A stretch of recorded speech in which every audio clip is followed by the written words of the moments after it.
it's Alison Normore. I'm reading from my book, Return to Pangaea.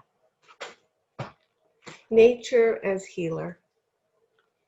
That winter, after finishing my doctorate and accepting another research job, I began to exhibit symptoms of burnout.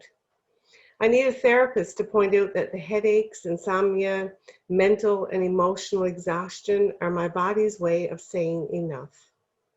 This is the first long-term therapeutic relationship where I'm ready to share my life experience. With the therapist's help, I tap into deep wells of sadness. Tell her if I start to cry, I'm afraid I'll never stop.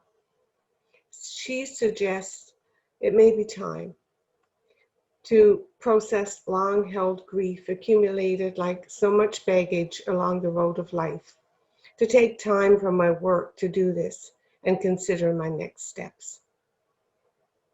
After talking it over with my fiance, I resigned from the research job and signed up for gardening classes, throwing myself into designing a landscape plan for the backyard of our new home by learning about annuals and perennials, sun exposure, and soil composition.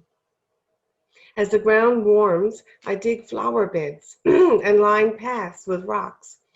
My fiance and I gather and move wheelbarrows full of stones, topsoil, and truckloads of mushroom compost. We dig a small vegetable garden and lay a flagstone patio with a water feature in the center. I call one of the flower beds the prayer garden because of the many hours I spend on my knees there. A corner plot under the shade of a large neighboring maple tree becomes the Newfoundland corner. There I plant things that remind me of home: potentilla, blueberry, gooseberry, and raspberry bushes spreading juniper.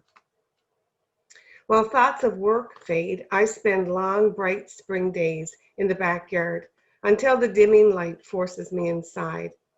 I discover a love for the English country garden and aromatic plants, finding places for fruit trees, shrub, and climbing roses, daisies, foxglove, Solomon seal, and evening primrose.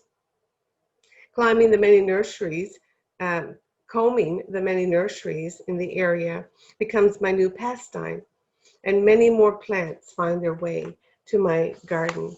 Violets, carnations, delphiniums, lavender, peonies, lily of the valley, and clematis among them.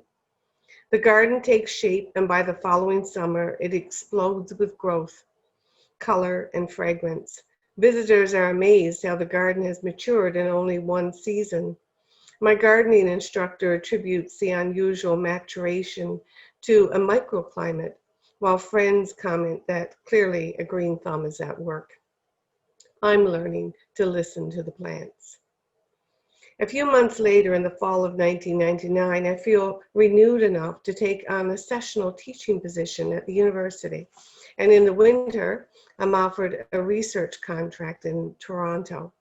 Commuting for 4 hours a day, I continue my explorations into spiritual topics, journaling, and meditation.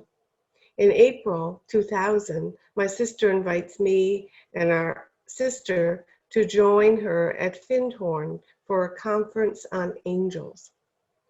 The location is an international spiritual community, learning center, and eco-village formed in the 1970s, located in the north of Scotland. Looking at the conference lineup, a few workshop topics jump out, such as Dances of the Great Mother, a workshop facilitated by Laura Shannon, an internationally known teacher of traditional women's dance. To my surprise, the presenters are not the flaky New Age types I'd expected, but credible, educated professionals at the leading edge of ancient wisdom and spiritual healing for the modern world.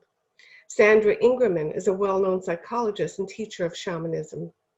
Wondering how this topic fits into a conference on angels, I'm intrigued enough to attend her session and buy her book on soul retrieval. It's a bit like visiting a foreign country. Interesting, but I can't imagine living there.